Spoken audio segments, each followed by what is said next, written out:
Joe Osborn hails from Shreveport, Louisiana.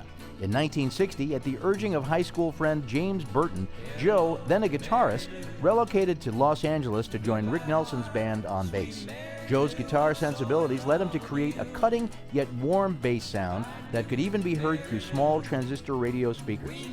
Joe started turning heads immediately with this sound, and he soon began moodlining with other artists and producers around LA.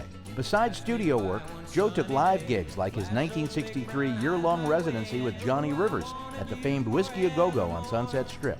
Joe also played at the Monterey Pop Festival with the Mamas and the Papas.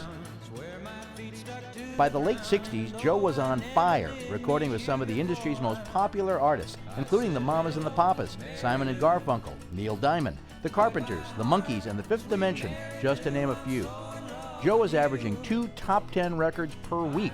During this period, Joe recorded on more hit records than any single bass player in history.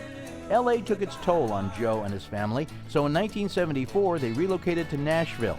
In 1977, Joe had the opportunity to record with Neil Young on the Comes a Time album.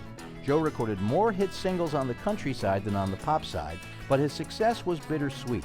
In the 70s and early 80s, some Nashville producers didn't understand that Joe's sound was derived by playing flat-wound strings with a pick.